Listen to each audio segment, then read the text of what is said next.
قرآن کریم میں اللہ تعالیٰ کا ارشاد ہے کہ اس وقت کو یاد کرو جب تم بہت تھوڑے تھے، مستضعفون فی الارض، تمہیں زمین میں بہت کمزور سمجھا جاتا تھا، تخافون ان یتخطفکم الناس، تمہیں ہر وقت اس بات کا ڈر لگا رہتا تھا کہ کوئی تمہیں اچک کر لے جائے گا، کوئی تم پہ حملہ کر دے گا، فآواکم، تو اللہ نے تمہیں ٹھکانہ دیا، وَأَيَّدَكُمْ بِنَصْرِهِ، اور اپنی مدد سے تمہاری تائید کی، وَرَزَقَكُمْ مِنَ الطَّيِّبَاتِ، اور تمہیں بہت اچھی اچھی چیزوں کا رزق عطا کیا، لَعَلَّكُمْ تَشْكُرُونَ، تاکہ تم شکر ادا کرو۔ قرآن کریم ہم سب کا ایمان اور عقیدہ ہے کہ یہ قیامت تک کہ ایک ایک مسئلے میں رہنمائی موجود ہے قرآن کریم میں، اسلام میں۔ آج 14 اگست ہے، اللہ تعالیٰ نے اس تاریخ کو ہمیں یہ عظیم وطن پاکستان کی صورت میں عطا کیا، اور یہ ہمیں کوئی ایسے ہی پلیٹ میں رکھ کر کسی نے نہیں دے دیا، اس کے لیے قربانیاں دی گئی ہیں، ہزاروں نہیں لاکھوں جانوں کی قربانیاں دی گئی ہیں۔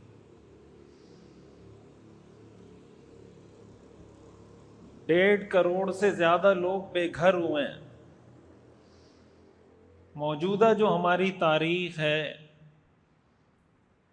اس تاریخ کی سب سے بڑی ہجرت وہ پاکستان بنتے ہوئے کی گئی ہے۔ کروڑوں لوگوں نے ہجرت کی ہے، اپنے گھر بار، کاروبار، زمینیں، جائیدادیں، سب کچھ چھوڑ چھاڑ کر صرف ایک مقصد کے لیے، اور وہ مقصد کیا تھا؟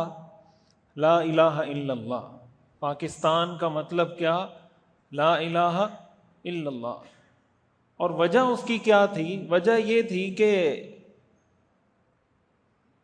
ظاہر ہے کہ جب تاریخ کا آپ مطالعہ کرتے ہیں، جمعے کے بیان میں اتنا وقت نہیں ہوتا کہ کسی بات کو بہت تفصیل سے بتایا جا سکے۔ خلاصہ اس کا یہ ہے کہ مسلمانوں کی کوئی ایسی حیثیت نہیں تھی کہ اس کو ریکگنائز کیا جاتا، اس کا اعتراف کیا جاتا، مسلمانوں کو وہ حیثیت اور وقت دی جاتی جو ان کو دینی چاہیے۔ اور نتیجہ یہ تھا کہ سال ہا سال سے انگریز کی حکومت آنے کے بعد مسلمان پستے چلے جا رہے تھے، پریشان کیے جا رہے تھے۔ اس وقت ہمارے قائدین نے یہ فیصلہ کیا، علماء کرام نے یہ فیصلہ کیا کہ ہمیں مسلمانوں کے لیے ایک الگ وطن چاہیے، ایک الگ ملک چاہیے، اس لیے کہ مسلمان ایک مستقل قوم ہے، مسلمانوں کی اپنی تہذیب ہے، اپنی ثقافت ہے، اپنا دین ہے، اپنا کلچر ہے، ساری چیزیں مسلمانوں کی ہندوؤں سے الگ ہیں۔ تو جب یہ ساری چیزیں کسی قوم کی دوسری قوم سے الگ ہو، وہ الگ قوم کہلاتی ہے۔ تو جب الگ قوم ہے، اس کی اپنی شناخت ہونی چاہیے، اس شناخت کی بنیاد پر یہ ملک وجود میں آیا ہے۔ ظاہر ہے کہ ہم تو بعد میں پیدا ہونے والے لوگ ہیں نا، لیکن آپ ان لوگوں سے ملیں جنہوں نے خود ذاتی حیثیت میں یہ قربانیاں دی ہیں۔ آج بھی ایسے لوگ موجود ہیں جن کی عمر 80 سال، 85 سال، 90 سال عمر ہے، اور اس وقت 1947 میں ان کی عمر 10 سال، 12 سال، 15 سال۔ ان سے ذرا پوچھیں، وہ آپ کو بتائیں گے کہ کیا ہوا تھا۔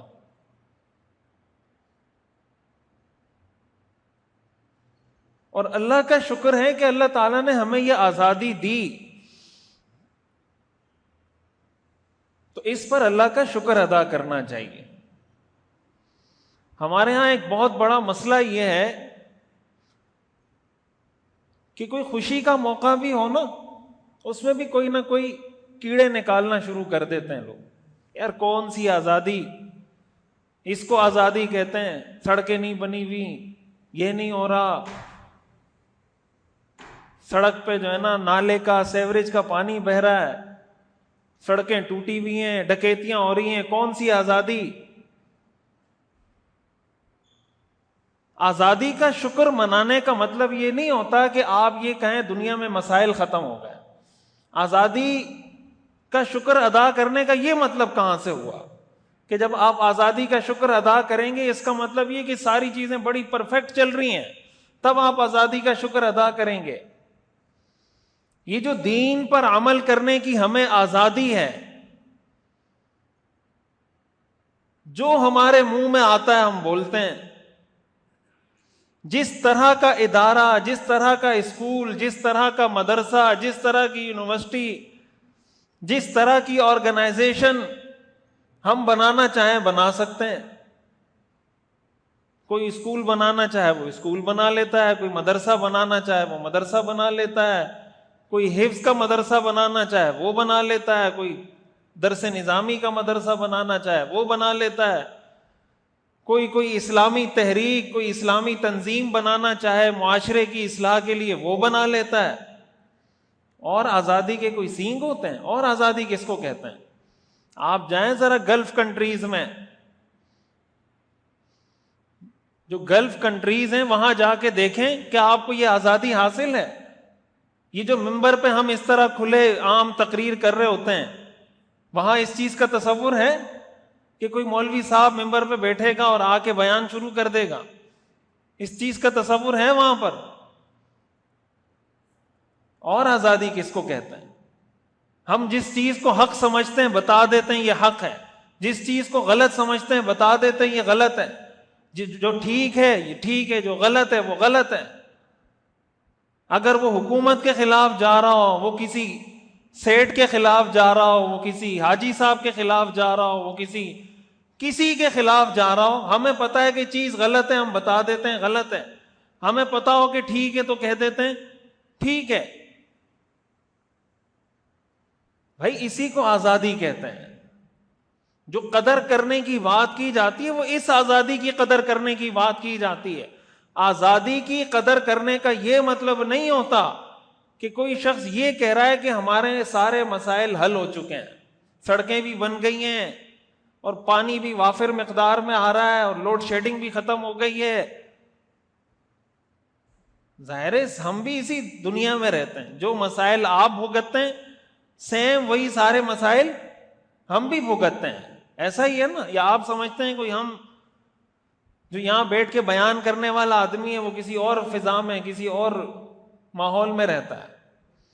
جس طرح کے محلوں میں آپ رہتے ہیں اسی طرح کے محلوں میں ہم رہتے ہیں. اس شہر میں آپ پیدا ہوئے، اسی شہر میں ہم پیدا ہوئے. جو پانی کے مسئلے آپ کے ہیں وہ پانی کے مسئلے ہمارے ہیں، جو لوڈ شیڈنگ کے مسئلے آپ کے ہیں وہ لوڈ شیڈنگ کے مسئلے ہمارے ہیں، جو سڑکوں کے مسئلے آپ کے ہیں وہی سڑکوں کے مسئلے ہمارے ہیں.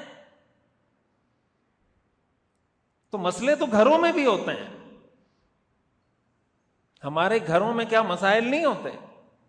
کبھی بیٹے کا والد کے ساتھ پھڈا چل رہا ہوتا ہے، کبھی بہو کا ساس کے ساتھ پھڈا چل رہا ہوتا ہے، کبھی ساس کا بہو کے ساتھ کوئی مسئلہ چل رہا ہوتا ہے، کبھی گھر میں کسی چیز کی کمی ہوتی ہے.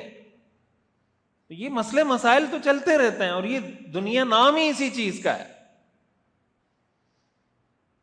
اس چیز کو دیکھا جائے کہ اللہ تعالیٰ نے ہمیں یہ جو ملک عطا کیا ہے اور ہمیں اتنی آزادی اللہ تعالیٰ نے اس میں دی ہے، اس آزادی کی قدر ایک تو اللہ کا شکر ادا کرنا ہے.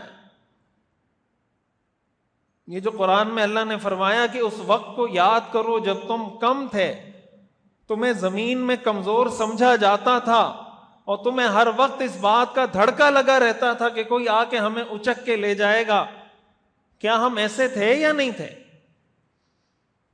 ہماری یہ حالت تھی یا نہیں تھی؟ ہندوستان میں اس طرح کی کمزور پوزیشن میں تھے یا نہیں تھے؟ تو اللہ نے ہماری مدد کی نا. آج دنیا کے اندر آپ دیکھیں، پاکستان کا سعودیہ کے ساتھ ایگریمنٹ ہوا، پاکستان کا ترکیہ کے ساتھ ایگریمنٹ ہوا. یہ ایگریمنٹ جب ہو رہا ہے تو یہ اس بات کی علامت ہے نا کہ اس ملک کو اللہ تعالیٰ نے کوئی طاقت عطا کر دی ہے, کوئی ایسی ڈیفنس, کوئی ایسا دفاعی نظام اللہ تعالیٰ نے عطا کر دیا ہے کہ دنیا کے ممالک پاکستان کے ساتھ آ کے دفاعی معاہدے کر رہے ہیں.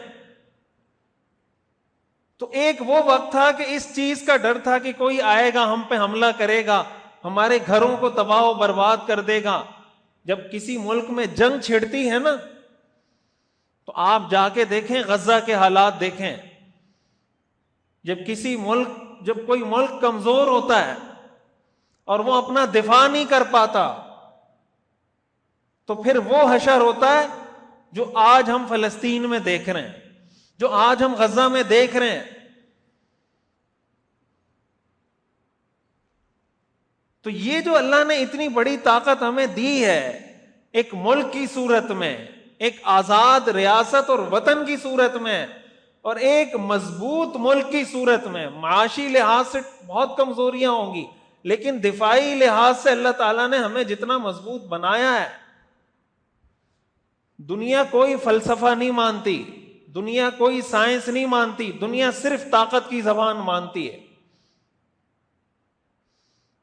یہ جتنے رائٹس ہیں, ہیومن رائٹس, فلانا رائٹس, فلانے رائٹس, دنیا کسی چیز کو نہیں مانتی. دنیا صرف طاقت کی زبان سمجھتی ہے بس. دنیا اس کے سامنے جھکتی ہے جس کے پاس طاقت ہوتی ہے. اسی لیے قرآن میں اللہ نے فرمایا وَأَعِدُّوا لَهُم مَّا اسْتَطَعْتُم مِّن قُوَّةٍ کہ دشمنوں کے خلاف جتنی طاقت تیار کر سکتے ہو تیار کرو. ترہبون بِهِ عَدُوَّ اللَّهِ وَعَدُوَّكُمْ اس طاقت کے ذریعے تم اللہ کے دشمن پر بھی رعب ڈالو اور اپنے دشمن پر بھی رعب ڈالو. جب کسی مسلمان قوم کے پاس طاقت آتی ہے, آج جو دنیا میں اگر پاکستان سے کوئی ملک ڈرتا ہے وہ پاکستان کی ایٹمی ٹیکنالوجی کی وجہ سے ڈرتا ہے. اور یہ ایٹمی ٹیکنالوجی حاصل کرنا, یہ میزائل ٹیکنالوجی حاصل کرنا, یہ فائٹر جیٹس بنانا, جدید دفاعی نظام بنانا, ہم ان چیزوں کو سمجھتے ہیں دنیا داری. کہ جو سائنسدان ہوتا ہے وہ کیا ہوتا ہے؟ دنیا دار ہوتا ہے. ہماری نظر میں دین کا بڑا عجیب تصور ہے. سائنسدان کیا ہوتا ہے؟ دنیا دار ہوتا ہے. دیندار کون ہوتا ہے؟ مولوی صاحب. یہ ایٹم بم مولوی صاحب نے بنایا ہے, سائنسدان نے بنایا ہے؟ بولیں کس نے بنایا یہ ایٹم بم؟ مولوی صاحب نے بنایا ہے. یہ سائنسدان نے بنایا ہے اور قرآن کی اس آیت پر اس سائنسدان نے عمل کیا ہے.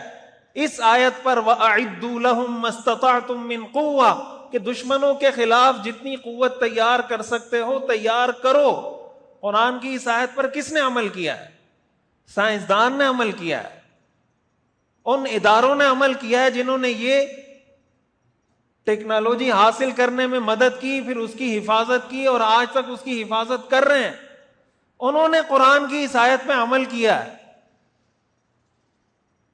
تو وہ دنیا دار کہاں سے ہوئے؟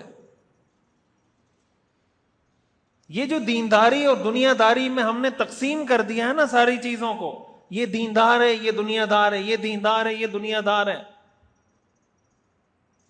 کسی اسلامی ملک کا دفاع کرنا, کسی اسلامی ملک کے عوام کی حفاظت کرنا آج کے جدید دور کے اندر, آئی ٹی کا دور ہے, آرٹیفیشل انٹیلیجنس کا دور ہے, سائبر سیکیورٹی کا دور ہے, کہ آپ کا ڈیٹا کتنا محفوظ ہے, آپ کی معلومات کتنی محفوظ ہیں, آپ جو فون پہ باتیں کر رہے ہیں یہ کال کتنی محفوظ ہے, آپ جو واٹس ایپ پہ میسیجز کر رہے ہیں یہ کتنے محفوظ ہیں. اگر آپ کی ساری باتیں, ہماری ساری باتیں وہ دشمن کو پتہ چلتی رہیں تو کیا ہم اپنا دفاع کر سکتے ہیں؟ ایک ایک چیز اگر دشمن تک پہنچتی رہے ہم اپنا دفاع کر سکتے ہیں؟ تو اب آپ مجھے بتائیں جو اس چیز کے ایکسپرٹ ہیں، جو سائبر سیکیورٹی کے ایکسپرٹ ہیں، جو آرٹیفیشل انٹیلیجنس کے ایکسپرٹ ہیں، جو اس چیز کو یقینی بنا رہے ہیں کہ مسلمانوں کا ڈیٹا، مسلمان ملک کا ڈیٹا، ہماری خفیہ چیزیں، ہماری خفیہ معلومات وہ خفیہ رہیں، کیا یہ دینداری نہیں ہے؟ یہ جو لاکھوں کروڑوں جانیں محفوظ ہیں، ان لاکھوں کروڑوں جانوں کی حفاظت کے پیچھے وہ ڈیٹا ہے جو محفوظ ہے. اگر وہ ڈیٹا محفوظ نہ ہوا تو میں اور آپ محفوظ نہیں رہ سکتے. بھائی آج اگر پتہ چل جائے دشمن کو کہ ان کا ایٹم بم یہاں پہ رکھا ہوا ہے، ان کی میزائل ٹیکنالوجی کا اصل مرکز یہ ہے، ان کی ساری چیزیں جو خطرناک چیزیں وہ یہاں پڑی ہوئی ہیں، وہ کوئی سیکنڈ لگائے گا حملہ کرنے میں؟ ختم کرنے میں سیکنڈ لگائے گا وہ؟ تو ظاہر ہے اس کے پیچھے کچھ کام ہو رہا ہے نا، کچھ کوششیں ہو رہی ہیں، کچھ کام کیا جا رہا ہے. تو یہ سب کام کرنے والے یہ دین کا کام کرنے والے ہیں، چاہے وہ پولیس ہو، چاہے وہ کوئی رینجر میں ہو، چاہے وہ کوئی فوجی ہو، چاہے وہ کوئی بیوروکریٹ ہو، چاہے وہ کوئی سائبر سیکیورٹی کا ایکسپرٹ ہو، چاہے وہ کوئی سائنسدان ہو، چاہے وہ کوئی فائٹر جیٹ اڑانے والا پائلٹ ہو، یہ سب دیندار ہیں، یہ سب دین کا کام کر رہے ہیں. جو جس درجے میں اس ملک کی حفاظت میں، اس ملک کی عوام کی حفاظت میں کوئی بھی کنٹریبیوشن کر رہا ہے، یہ جتنی عبادتیں یہاں پہ ہو رہی ہیں، نمازیں پڑھی جا رہی ہیں، مدرسے چل رہے ہیں، خانقاہیں چل رہی ہیں، ان سب کا ثواب ہر اس شخص تک پہنچ رہا ہے. یہ اسلام ہے، ایک نظام کا نام ہے. ہمارے ہاں دو طرح کی انتہا ہیں. ایک انتہا ان لوگوں کی ہے جو کہتے ہیں پاکستان تو اسلام کے نام پہ بنا ہی نہیں تھا. ایک وہ لبرل اور سیکولر لوگ ہیں کہ قائد اعظم تو لبرل تھے، انہوں نے اسلام کے نام پہ تھوڑی بنایا تھا. ایک وہ طبقہ ہے. دوسرا وہ طبقہ ہے جو کہتے ہیں یہ سارے کافر ہیں، مولوی بھی کافر ہیں اور حکمران بھی کافر ہیں، یہ نظام بھی کفریہ نظام ہے، سارے کافر ہیں. عجیب و غریب ایک کشمکش میں، ایک مخمسے میں اس قوم کو ڈالا ہوا ہے. اس ملک کی قدر کریں. مسائل گھروں میں بھی ہوتے ہیں، مسائل خاندانوں میں بھی ہوتے ہیں، میاں بیوی میں بھی لڑائیاں ہوتی ہیں، میاں بیوی میں بھی اختلافات ہوتے ہیں، والدین میں اور اولاد میں بھی اختلافات ہوتے ہیں. لیکن ان اختلافات کا مطلب یہ نہیں ہوتا کہ اپنے گھر کو آگ لگا دی جائے، اپنے گھر میں انارکی پھیلائی جائے. یہ دیکھنا چاہیے کہ اس ملک کے لیے میں نے کیا کیا ہے. ہمارا تعلیمی نظام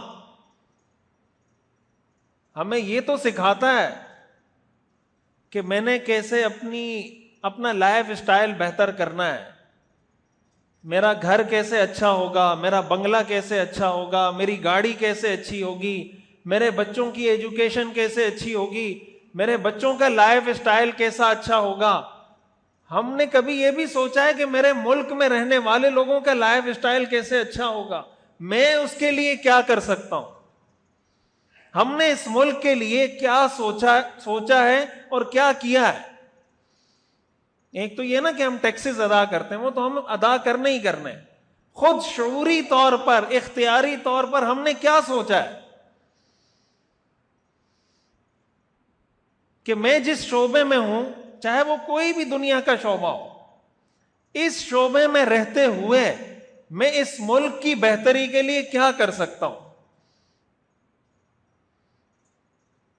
جب تک ہم اپنی ذات کے حصار سے نہیں نکلیں گے، اپنے گھر کے حصار سے نہیں نکلیں گے، بات تو ہم امت کی کرتے ہیں، امت کی باری تو بعد میں آتی ہے. اپنے شہر، اپنے محلے، اپنے خاندان، اپنے ملک کی باری پہلے آتی ہے. اپنے ملک سے محبت کرنا، اپنی مٹی سے محبت کرنا، اپنے گھر سے محبت کرنا، یہ ہمیں دین نے سکھایا ہے. اپنی قوم کی خیرخواہی کرنا یہ دین نے سکھایا ہے. قرآن کریم میں جو سورۃ النمل ہے، حضرت سلیمان علیہ السلام کا جو واقعہ، ایک چونٹی کا واقعہ ہے، پوری سورت اللہ تعالیٰ نے سورہ نمل کے نام سے نازل کی ہے. نمل چونٹی کو کہتے ہیں عربی میں. اس کی خصوصیت کیا تھی اس چونٹی کی؟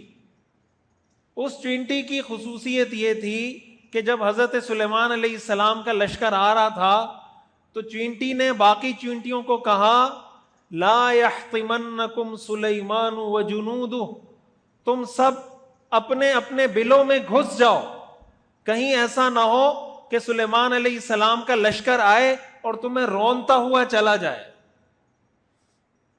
اس چونٹی نے باقی چونٹیوں کو کیا کہا؟ سب اپنے اپنے بلوں میں گھس جاؤ. ادخلوا مساکنکم، اپنے اپنے بلوں میں گھس جاؤ. لا یحطمنکم سلیمان وجنود، سلیمان اور اس کا لشکر تمہیں روند نہ ڈالے. وہم لا یشعرون، ان کو پتہ ہی نہیں چلے گا. بھائی کس کو پتہ چلتا ہے میرے گھوڑے کے پاؤں کے نیچے کوئی چونٹی آ گئی ہے؟ اللہ نے چونٹی کے نام سے پوری سورت نازل کی. کیوں؟ اس لیے کہ وہ اپنی قوم کی خیر خواہ تھی. اس کی جو سٹیٹمنٹ تھی، اس کا جو بیان تھا، اس کی جو کوشش تھی، وہ صرف یہ نہیں تھی کہ میں بچ جاؤں.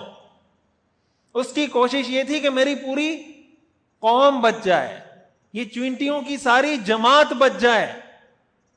یہ قرآن قصے کہانیوں کی کتاب نہیں ہے. یہ واقعہ اللہ نے برائے واقعہ بیان نہیں کیا.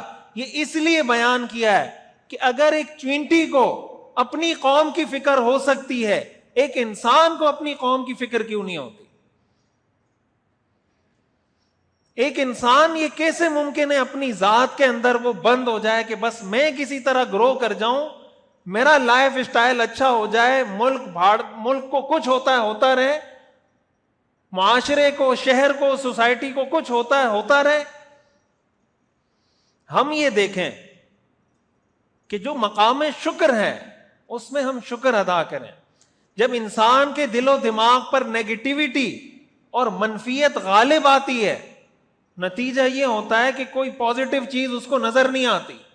رسول اللہ صلی اللہ علیہ وسلم کی سیرت ہمیں یہ سکھاتی ہے کہ نیگیٹو چیزوں سے بھی پازیٹیوٹی نکالنی ہے، اور ایسی ہی قومیں آگے بڑھتی ہیں. میں ایک حدیث آپ کے سامنے پڑھ کے بات ختم کرتا ہوں. حدیث شریف میں آتا ہے جب مشرکین تھے نا، حضور علیہ الصلوۃ والسلام کے دشمن، وہ حضور علیہ الصلوۃ والسلام کا نام بگاڑتے تھے. آپ علیہ الصلوۃ والسلام کا نام ہے محمد صلی اللہ علیہ وسلم. محمد کا مطلب ہے وہ شخص جس کی بار بار تعریف کی جائے، یہ اس کی میننگ ہے. محمد اس کا مطلب ہے وہ شخص جس کی بار بار تعریف کی جائے. کافروں نے آپ کا نام بگاڑ کر مذمم رکھ دیا تھا. مذمم کہتے ہیں اس شخص کو جس کی بار بار برائی بیان کی جائے. تو وہ غصے میں اور دشمنی میں آ کے حضور کو محمد نہیں کہتے تھے، مذمم کہتے تھے. رسول اللہ صلی اللہ علیہ وسلم نے ایک مرتبہ صحابہ سے فرمایا الا تعجبون کیف یصرف اللہ عنی شتم قریش ولعنہم، کیا تمہیں تعجب نہیں ہوتا کہ اللہ قریش کی گالیوں کو، ان کے لعن طعن کو مجھ سے کیسے دور کرتا ہے؟ صحابہ نے فرمایا ہمیں نہیں پتا. آپ نے فرمایا یلعنون مذمما ویشتمون مذمما وانا محمد. یہ مذمم کو گالیاں دیتے ہیں، مذمم کو برا بلا کہتے ہیں، مذمم پہ لعن طعن کرتے ہیں، میں تو محمد ہوں. یہ کہتے ہیں مذمم ایسا، مذمم ایسا، مذمم پہ لعنت، مذمم پہ فلاں. آپ نے فرمایا یہ مذمم کو برا بلا کہتے ہیں، وَأَنَا محمد، میں محمد ہوں، مجھے تو گالی دیتے ہی نہیں ہے. اگر آپ علیہ الصلوۃ والسلام کا مائنڈ سیٹ نیگیٹو ہوتا تو اس سے یہ پازیٹیوٹی نکالتے. آپ کہتے یہ دیکھیں مجھے گالیاں دے رہے ہیں، آپ نے فرمایا تو مجھے دے ہی نہیں رہے، مذمم کو دے رہے ہیں، میرا تو نام ہی نہیں ہے مذمم. تو اپنے ذہنوں سے نا نیگیٹیوٹی، یہ میڈیا، سوشل میڈیا، پھر ہم لوگوں کی گاڑیاں، لائف اسٹائل، یہ ساری چیزیں دیکھ رہے ہوتے ہیں، پھر اپنی ٹوٹی ہوئی سڑکیں دیکھ رہے ہوتے ہیں. او بھائی یہ دنیا ایسی ہے, ایسی چلتی رہے گی. جو ہم بہتری کے لیے کوشش کر سکتے ہیں وہ کریں, جو ہمارے بس میں ہے وہ کریں, لیکن اس ملک کی ناقدری نہ کریں, ناشکری نہ کریں. آزاد ملک, ایمان کے بعد اس سے بڑی دنیا میں اللہ کی کوئی نعمت نہیں ہے. اس کی جتنی قدر کر سکتے ہیں, جتنی خدمت کر سکتے ہیں, اس کی ترقی کے لیے جتنی کوشش کر سکتے ہیں, پورے اخلاص کے ساتھ اس کو دیکھے بغیر کہ یہ کس کی ذمہ داری ہے, یہ حکومت کا کام تھا, یہ فلاں کا کام تھا, یہ فلاں کا کام تھا. بھائی میں جو کر سکتا ہوں میرا کام ہے, میں اس ملک کی خدمت کروں گا, میری آنے والی نسلوں کو کوئی اچھا پاکستان, اچھا ملک ملے گا. اللہ تعالی ہمیں سمجھنے کی اور عمل کرنے کی توفیق عطا فرمائے.